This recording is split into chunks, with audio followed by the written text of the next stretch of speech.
J'espère que tu as ton café, ton thé ou même si je désapprouve ce choix, ton pumpkin spice latte parce que l'on va parler de ce que j'ai vu, lu, regardé et joué ces 3 derniers mois et ça risque d'être long.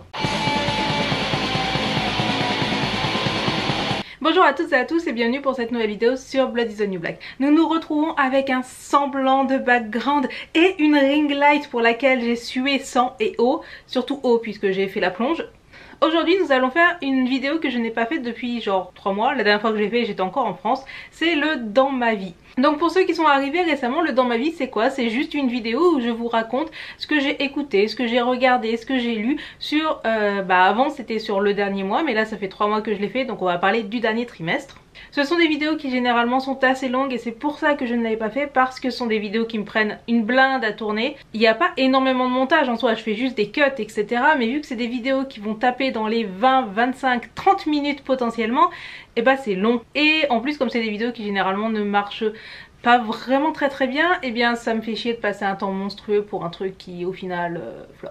Mais vous avez été plusieurs à me demander de refaire ce type de vidéo et en plus à un moment ou un autre va y avoir la fin de l'année qui arrive et c'est toujours intéressant de faire une petite rétrospective et je me sers généralement de mes vidéos pour cela. Du coup j'ai sélectionné ce qui m'a le plus marqué ces 3 derniers mois en termes de lecture, de musique, de séries que j'ai regardées, même si vous allez voir j'ai pas regardé grand chose et on va en parler ensemble. Mais avant de commencer, je sais que si je ne le fais pas, je vais avoir 40 000 commentaires. Donc, mon rouge à lèvres, c'est ceci, c'est de la marque Makeup Monsters. C'est un rouge à lèvres liquide dans la teinte Wipe Out. Pour les françaises, il est disponible sur la boutique My Spooky Vanity. Je vous mettrai le lien en barre d'infos. C'est une boutique de maquillage qui est vraiment spécialisée dans les couleurs improbables, dans les styles goth, etc. Et celui-là, je l'ai emmené avec moi au Japon. J'ai emmené d'ailleurs toute ma collection de rouge à lèvres improbables. Évidemment comme à chaque fois que je tourne j'ai un entretien cet après-midi à 15 h. Donc une fois cette vidéo terminée je vais aller me démaquiller les lèvres parce que autant en vidéo il n'y a pas de problème, autant je pense que pour un entretien d'embauche comment vous dire que ça va pas trop le faire. Petit 1, les lectures. La dernière fois que je vous ai fait une vidéo dans ma vie, je vous disais que j'étais vraiment à un moment désagréable de ma vie où tout ce que je lisais, je ne l'aimais pas. Globalement, j'étais pas à un moment très drôle de ma vie et du coup, de facto, je n'appréciais quasiment rien. Je vous avais demandé énormément de conseils sur des choses que je pourrais lire, qui pourraient m'intéresser, etc. Le bon côté, c'est que vous l'avez constaté, je vais globalement mieux depuis que je suis au Japon et du coup, j'ai repris goût à la lecture. Je vais pas vous parler de tout ce que j'ai lu parce que comme il y a un petit peu trop de trucs, eh bien ça risquerait de prendre trop longtemps, on va juste parler des choses qui m'ont vraiment marqué. Donc la première chose qui m'a marqué et qui m'a été conseillée par l'une d'entre vous, c'est le roman Apostasie de Vincent Tassi qui est sorti aux éditions du Chat Noir. En réalité j'avais ce roman depuis un petit moment et je n'avais jamais pris le temps de le lire tout simplement parce qu'il est gros, qu'il fait 400 pages et que j'avais la flemme, etc. Et puisque l'une d'entre vous me l'a conseillé, je l'ai lu. Vincent Tassi c'est un auteur français que personnellement j'adore ce qu'il écrit et je crois que j'ai aimé jusqu'à présent tous ses livres. J'adore sa musique puisque c'est aussi le mec qui est en partie derrière le groupe Angel Lore. Bref, c'est quelqu'un que j'apprécie énormément tout ce qu'il fait en termes de production culturelle. C'est un artiste complet et vraiment je ne peux que vous conseiller sa lecture globalement. Donc Apostasie, ça raconte l'histoire d'un jeune homme, Anthelme, qui est globalement inadapté à notre société. Ce jeune homme aime lire, il aime être seul, etc. Et du coup il trouve refuge dans une sorte de petite maison dans les bois. Ses seules distractions c'est d'aller faire un tour à la bibliothèque du coin, d'emprunter des livres, etc. Et à un moment, il va emprunter un livre qui se trouve a priori décrire le bois dans lequel il vit et qui va l'amener à rencontrer tout un tas d'êtres un petit peu étranges qui peuplent cette forêt, des êtres qui ont un certain amour pour le sang, genre le boire, enfin vous voyez le délire. Je vais pas vous en dire plus parce que au final ce n'est pas tant l'histoire qui est importante, c'est vraiment l'ambiance. Et l'ambiance dans Apostasie est juste géniale. C'est une ambiance extrêmement gothique, à la fois romantique, mélancolique et extrêmement sombre. C'est vraiment un roman qui va prendre son temps pour se développer. Je crois le bouquin fait 400 pages, un truc dans le genre. Donc ça n'a pas un rythme ultra soutenu, mais c'est empreint de mélancolie, mais d'une mélancolie tellement magnifique. Évidemment c'est pas quelque chose de très drôle. Un des sujets qui est très évoqué dans le livre, mort. Mais la mort est tellement belle, la mort est tellement romantique que je l'ai lu, j'étais encore en France et j'allais pas très bien. Et il y a des moments j'ai juste dû arrêter de lire le livre parce que le livre était en train de me donner envie de mourir tellement la mort était belle et vu que j'avais vaguement des pensées suicidaires à l'époque, c'était pas le meilleur moment. Lisez-le à un moment où ça va à peu près bien parce que la mort y est tellement belle qu'elle fait envie. Si vous avez déjà vaguement envie de mourir, c'est peut-être pas le bon moment pour le lire. Mais c'est un roman qui est magnifique, c'est un roman qui m'a énormément touchée. C'est à la fois magnifique, c'est sombre, c'est romantique. Et mais quand je dis romantique, hein, c'est pas romantique genre Jack et Rose dans Titanic, c'est romantique dans le sens les écrivains romantiques, etc. Bref, Apostasie, c'est un livre que j'ai mis super longtemps à lire et je regrette de ne pas l'avoir lu plus tôt. Il est juste magnifique. Je crois qu'il a été réédité aux éditions Memnos en format poche, donc il doit être un tout petit peu moins cher. Je ne peux que vous le conseiller. Apostasie, ça a été vraiment, je crois que ça a été de l'année 2018, ça a été le premier livre que j'ai vraiment aimé. Donc merci Vincent Tassi de faire ce genre de roman, merci Vincent Tassi de ne jamais me décevoir. Je crois qu'il a sorti un nouveau roman récemment, je sais pas s'il est disponible en e-book, sinon je l'achèterai quand je reviendrai en France. Mais vraiment, s'il y a un auteur français pour qui je peux y aller les yeux fermés, a priori, bah c'est Vincent Tassi. Et si vous connaissez pas et que vous aimez les romans sombres, gothiques mais magnifiques, allez lire Apostasie, vous m'en direz des nouvelles. Ensuite, eh bien, je suis partie au Japon et je n'ai lu que des e-books et du coup, j'ai repris ma lecture de La Passe Miroir. La dernière fois que je vous ai parlé de La Passe Miroir, eh bien, j'étais un petit peu en mode... voilà. C'est-à-dire que j'avais lu la moitié ou les 2/3 du premier tome et clairement, le début de La Passe Miroir, c'est long, c'est chiant et c'est du déjà vu. C'est vraiment, je n'ai pas du tout accroché au début de La Passe Miroir. Et du coup, La Passe Miroir est passée de romans pour lesquels je n'avais absolument aucun intérêt un roman sur lequel j'ai fangirlé de ouf. Si vous m'avez suivi sur Instagram, vous savez que j'en ai été au point où j'ai tellement adoré cette trilogie que j'en ai fait des fanarts, le truc qui ne m'était pas arrivé depuis une éternité. Donc effectivement, La Passe Miroir sur plein d'aspects, c'est quelque chose d'ultra classique, c'est quelque chose que l'on peut tout simplement retrouver dans tout un tas d'autres trilogie jeunesse, mais ça fonctionne. Et plus précisément, il y a un personnage qui fonctionne, c'est le personnage de Thorn, ou Thorn, je sais même pas comment le prononcer, mais moi je dis Thorn et désolé les rageux si c'est pas la bonne prononciation. Et ce personnage et sa relation avec Ophélie, mais j'ai fangirlé mais de ouf dessus. Enfin, Thorn, c'est vraiment le personnage que j'aime d'amour. Enfin, vraiment j'adore ce personnage. Donc c'est un personnage, un homme assez inadapté, qui a un côté vraiment torturé, blessé, très insécure, etc.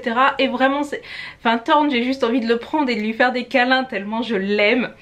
Et je lisais les romans et... il m'est arrivé à certains moments, j'étais en plein milieu du métro à Osaka puisque je lis dans le métro avec ma liseuse, et j'avais envie à certains moments de juste taper dans mes mains tellement j'étais contente de voir des choses arriver dans le livre. Donc, je suis totalement inobjective sur cette saga parce que j'aime ces personnages. Et quand des personnages me touchent comme ça, bah... alors bien sûr, hein, l'histoire est bien, relativement bien construite, il y a pas mal de suspense, etc.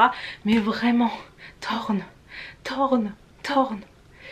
Donc voilà, je vais vous dire exactement la même chose que tout le monde m'a dit quand j'ai dit que je commençais La Passe Miroir et que je n'aimais pas pour le moment. Et continuez au moins jusqu'à la fin du premier tome et vous allez voir qu'à la fin du premier tome vous allez faire comme moi, vous allez enchaîner le 2 et le 3. Je crois que j'ai lu la trilogie en une semaine au final.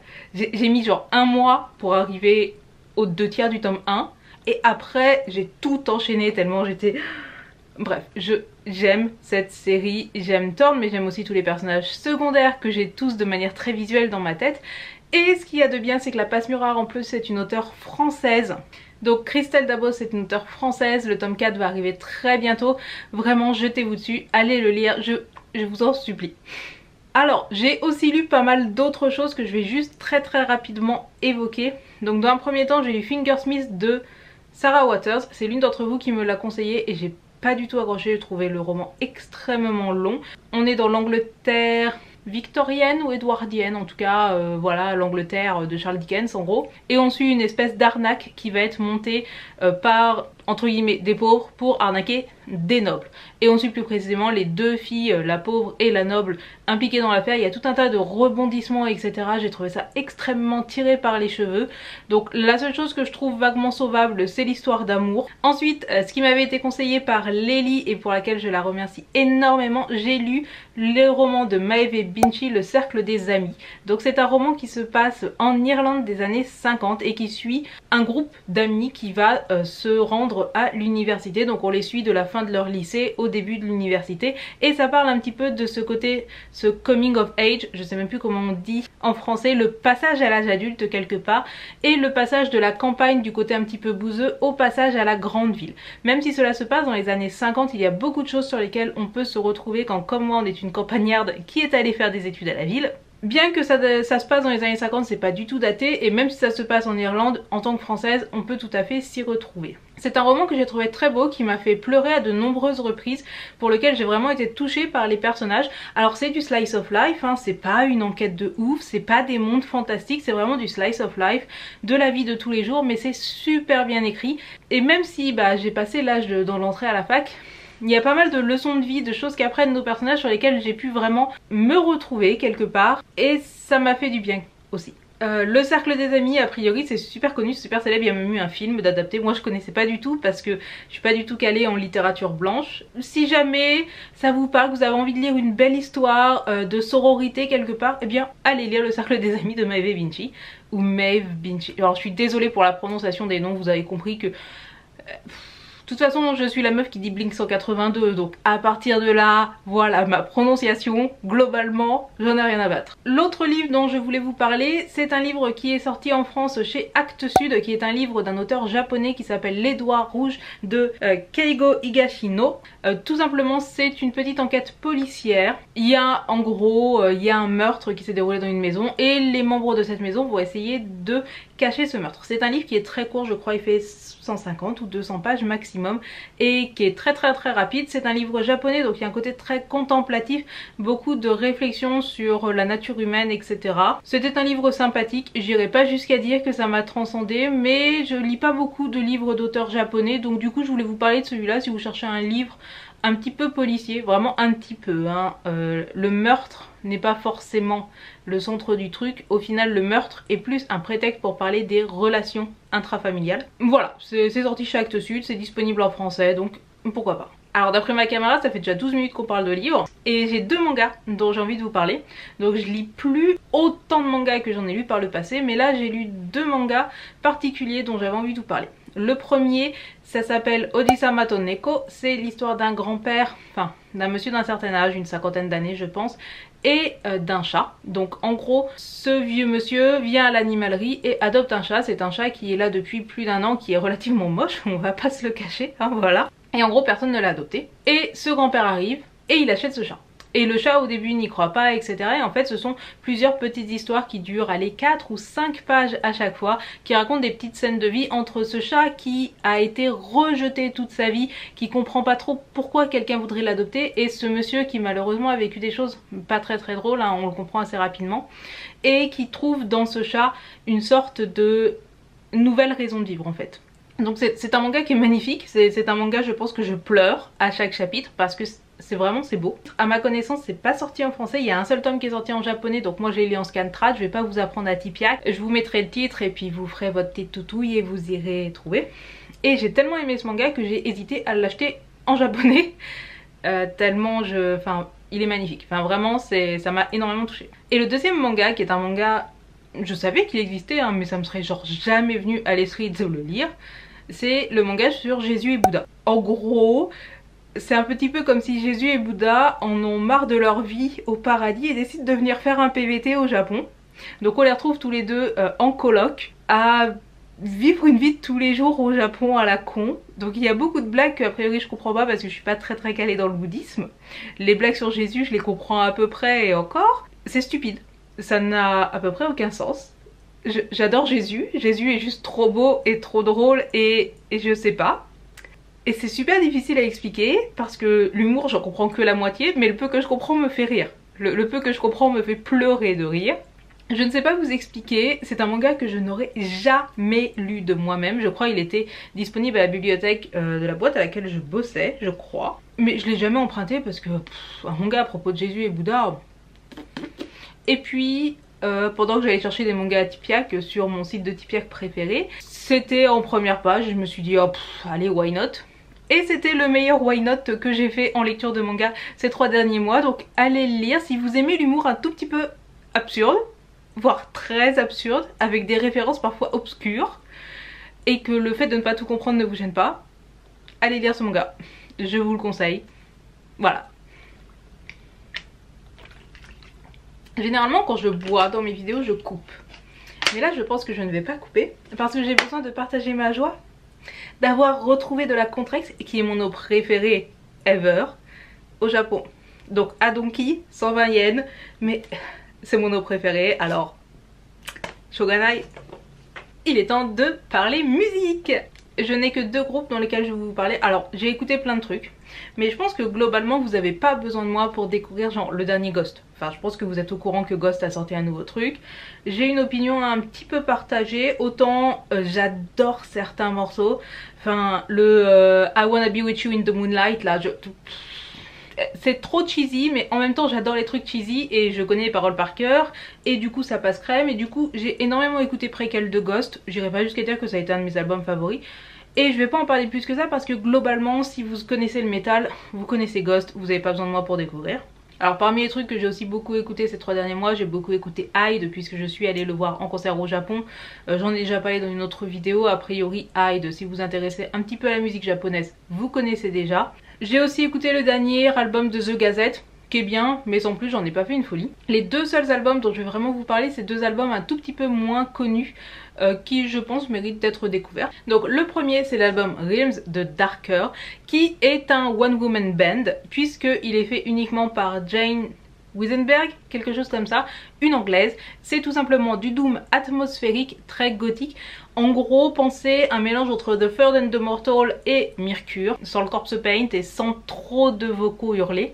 C'est quelque chose qui correspond exactement à ce que j'aime. C'est des vocaux assez éthérés avec une ambiance très sombre. Ça pourrait être la BO des Hauts de Hurlevent si les Hauts de Hurlevent avaient une BO métal. Globalement c'est ça, donc si vous n'aimez pas les voix féminines, si vous n'aimez pas le doom, si vous n'aimez pas les trucs assez éthériques, c'est pas pour vous. Mais par contre si vous aimez du Chelsea Wolf, si vous aimez les groupes genre The Third and the Mortal ou ce genre de choses, eh bien a priori vous allez aimer. C'est un groupe que j'ai découvert dans Spotify, dans la playlist découverte de la semaine. A priori c'est sorti il y a 2-3 ans, un truc dans le genre, mais j'en avais jamais entendu parler, donc peut-être que vous non plus. Je vais vous mettre un petit extrait pour vous donner envie. Sachez que c'est disponible sur Spotify, donc il n'y a pas d'excuse pour ne pas aller découvrir.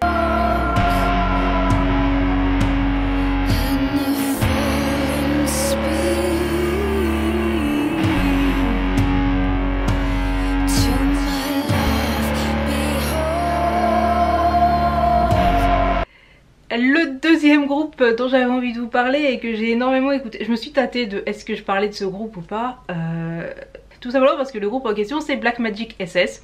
En gros c'est un groupe qui fait du rock occulte revival 70s avec une imagerie 100% nazie, 100% NRB. Donc je sais pas du tout si c'est un groupe qui est pro-nazi ou quoi, j'en sais rien du tout et clairement c'est pas la polémique. Donc j'ai découvert ce groupe en regardant une des vidéos de Two Guys One TV que j'avais en retard où il parlait de ce groupe là particulièrement. Donc pensez un mélange de The Devil's Blood avec de l'imagerie nazie et un petit peu de Luciferian Light Orchestra par exemple. Alors moi ça regroupe tout ce que j'aime, parce que si vous l'avez pas compris, l'imagerie nazie, j'ai une sorte de relation coupable avec l'imagerie nazie. En plus c'est quelque chose dont généralement j'aime bien me moquer.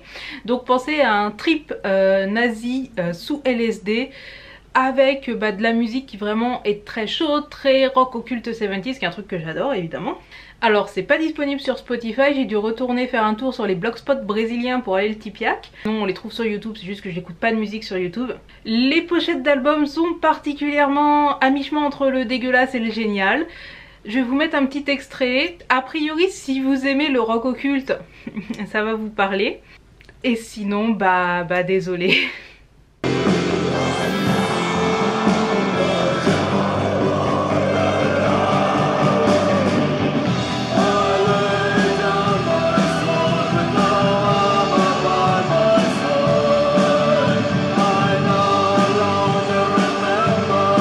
Il est temps de parler série, ou plutôt production audiovisuelle, enfin truc que j'ai regardé. Si vous êtes nouveau ici, vous devez savoir que globalement je ne regarde pas de films, je ne regarde aucune série occidentale à l'exception parfois de Game of Thrones, mais c'est uniquement parce que j'adore les bouquins. Donc généralement c'est assez court. J'ai regardé 3 films pendant ces 3 mois, dans l'avion, en venant au Japon. J'ai regardé The Greatest Showman on Earth, j'ai regardé Bahubali, et j'en ai regardé un 3e que j'ai déjà oublié, donc a priori ça devait être nul. Donc le Greatest Showman on Earth, c'est cool, ça passe le temps, mais les chansons sont cool, mais aucun intérêt. De toute façon, les films, généralement, ça m'intéresse pas.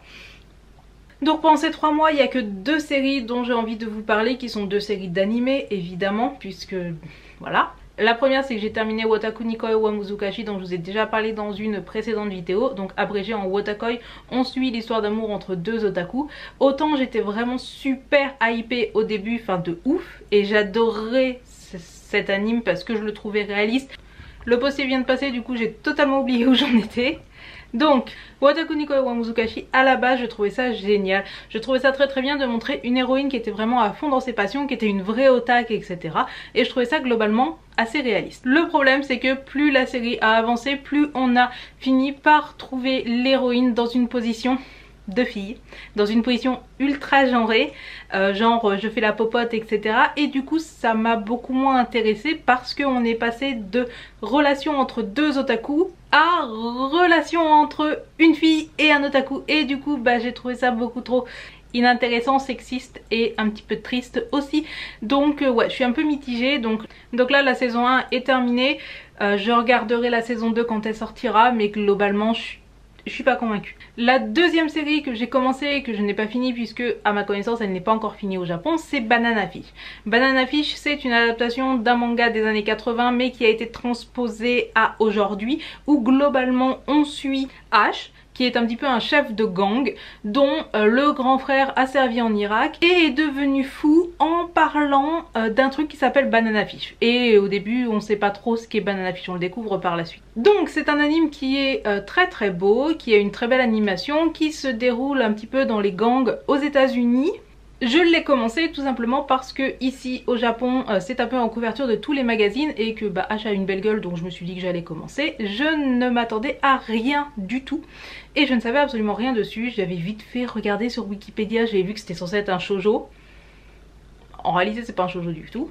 Donc c'est un animé qui est assez adulte, contrairement à ce que je pensais, hein. Donc au final on va suivre Ash et un certain nombre d'autres personnes qui vont enquêter sur ce truc qui est Banana Fish, qui semble être un secret bien gardé.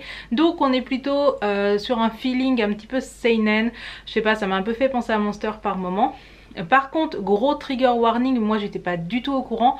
Notamment à un moment très clairement on parle de viol, on parle de ce genre de choses. Donc si c'est des sujets qui vous plaisent pas ou que vous avez pas envie de voir là maintenant tout de suite, mettez Banana Fish pour plus tard. Clairement j'étais pas prévenue et il y a certains épisodes qui m'ont choquée parce que je pensais regarder un truc mignon et en fait non, pas du tout.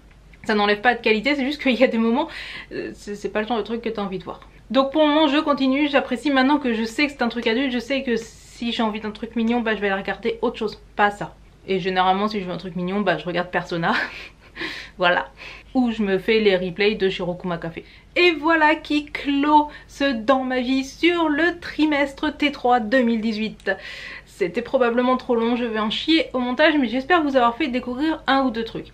Là encore, comme la fois précédente, n'hésitez pas à me conseiller des livres. Mes seules requêtes, c'est que ça soit vaguement accessible en e-book et que ça soit pas des classiques, parce que pour ceux qui arrivent là maintenant tout de suite, j'ai énormément lu, donc tous les classiques dans tout ce qui est littérature de l'imaginaire je les ai lus. Me conseillez pas du Robinhood, me conseillez pas du Asimov, me conseillez pas le Trône de Fer, enfin tout ça je les ai déjà lus. Conseillez-moi des trucs soit dans un tout autre domaine, soit vraiment des trucs beaucoup plus obscurs.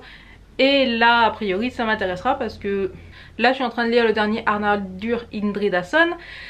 Mais après je sais pas encore ce que je lis, donc donnez-moi vos conseils. Alors c'est pas la peine de me conseiller des films, hein, a priori je pense que vous avez compris que voilà.